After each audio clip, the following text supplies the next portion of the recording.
In the first lecture, we used GCD as an example to introduce some basic concepts in programming. We will continue to look at the same example and see how to refine our program and explore new ideas. Here was our basic algorithm for GCD, which, as we said, more or less follows the definition of the function. So we construct two lists of factors for the inputs m and n. So we construct fm, the factors of m, fn, the factors of n. And then from these, we compute cf, the list of factors in both lists or common factors. And our goal is to return the greatest common divisor or the largest number in this common list, which happens to be the last one in this list since we add these factors in ascending order. So can we do better than this? So the way we have proceeded, we first scan all numbers from 1 to m to compute the list fm of factors of m, and then we again start from 1 to n to compute fn. So an obvious improvement is to just directly scan the numbers from 1 to the larger of m and n, and in one scan compute lists fm and fn. In other words, for each I in this list 1 to the maximum of m and n, we first check if I divides m. If so, we add it to the list of factors of m. And then we check if I divides n, and if so, we add it to the list fn. So instead of doing two separate scans over 1 to m and then 1 to n and repeating the pass, we do it in one scan. But even this can be improved upon. If we are doing it in one pass and we are checking if numbers divide both m and n, why don't we just directly check for common factors? In other words, instead of computing two lists and then combining them, we can just directly do the following. For each I from 1 to the maximum of m and n, if I divides both m and n, then we directly add I to the list of common factors. If it divides neither, or if it divides only one of them, then it is not a common factor and we can discard it. In fact, notice that rather than going to the maximum of m and n, we should go to the minimum of m and n.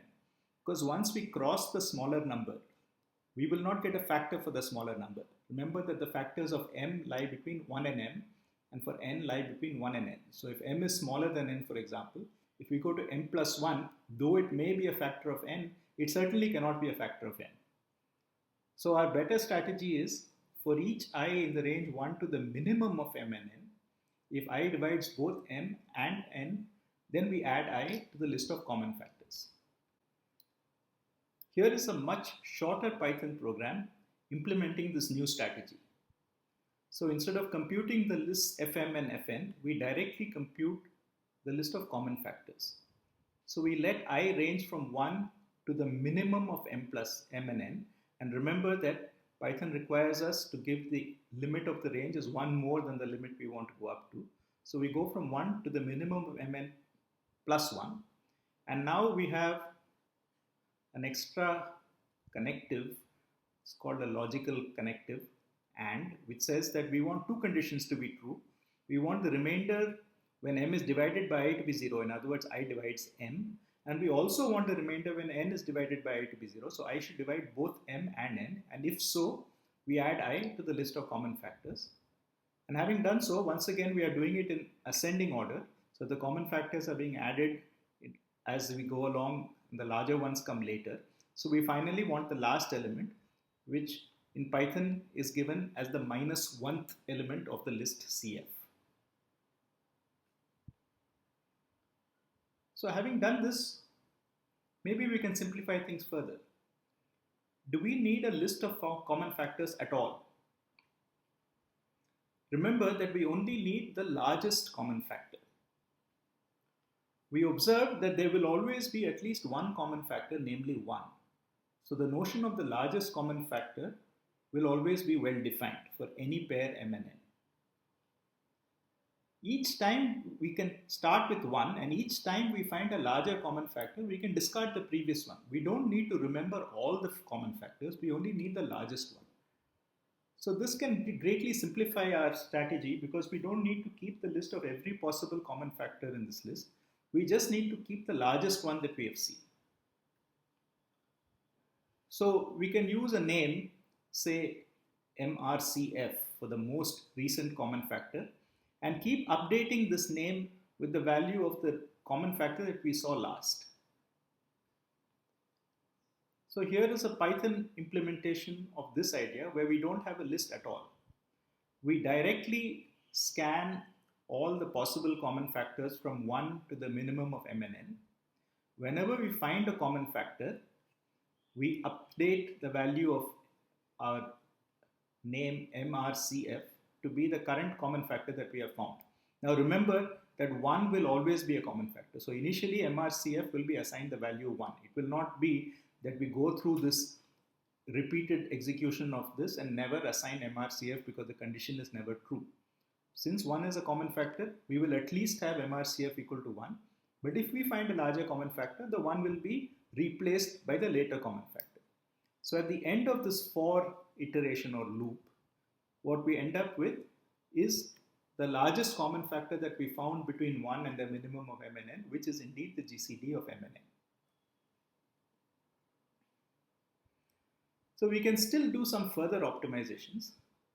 Since we are looking for the largest common factor, why do we start at the beginning, which will give us the smallest common factor?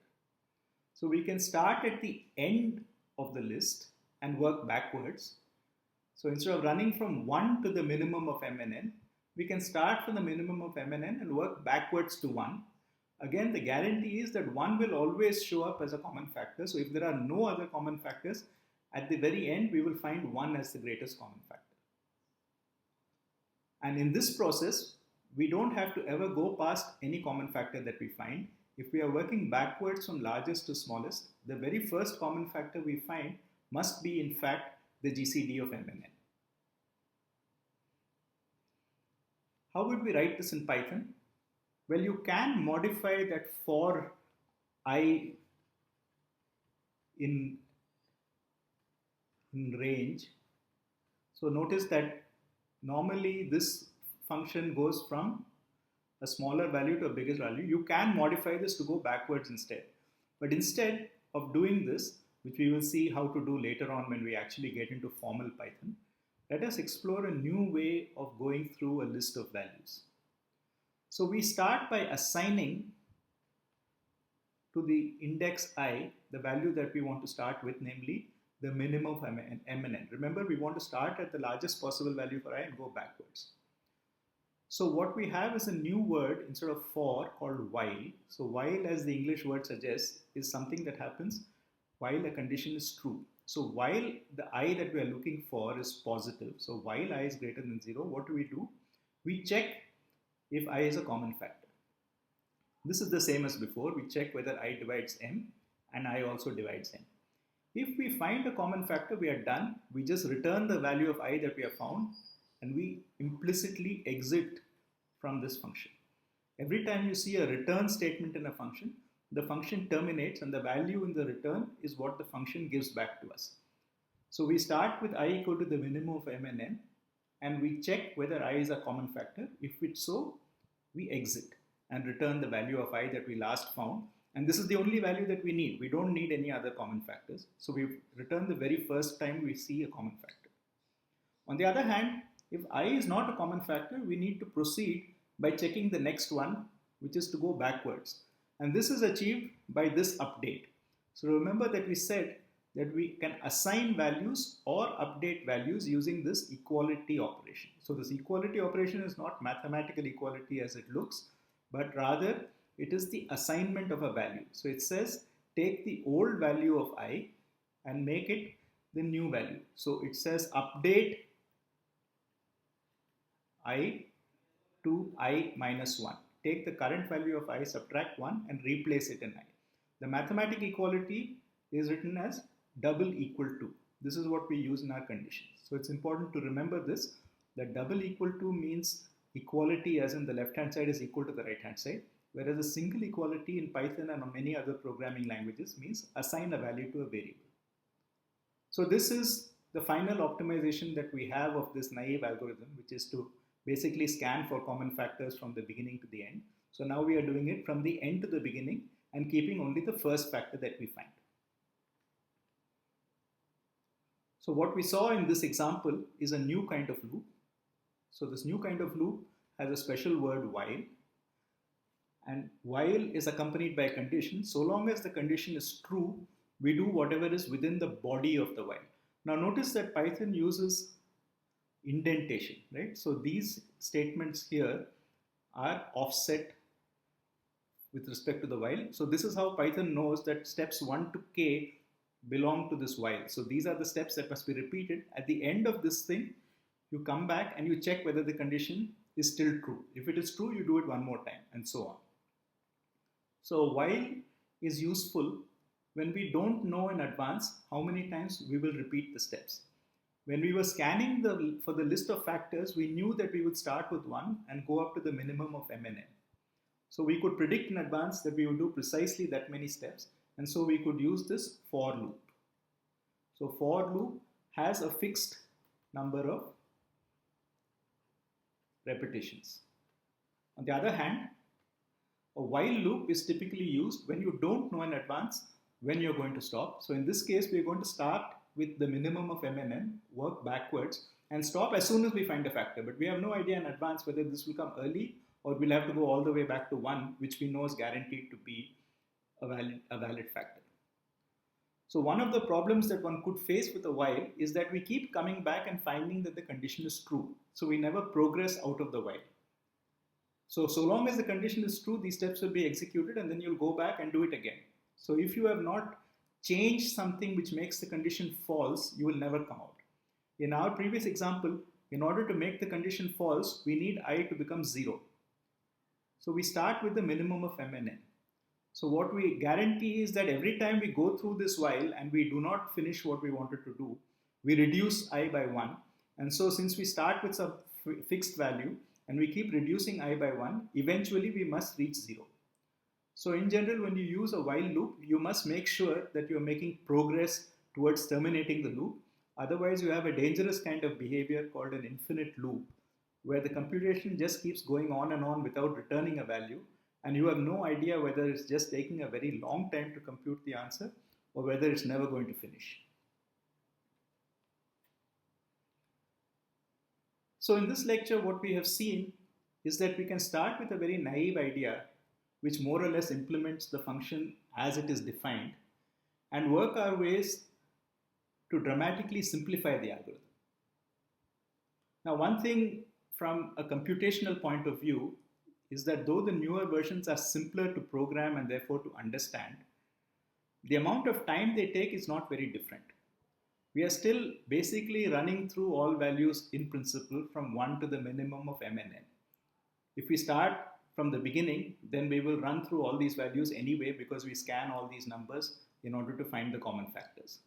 In the last version where we were trying to work backwards and stop at the first common factor, it could still be that the two numbers have no common factor other than 1. So again, we have to run all the way back from minimum of m and n back to 1 before we find the answer. So although the programs look simpler, computationally they are all roughly the same in that they take time proportional to the values m and n.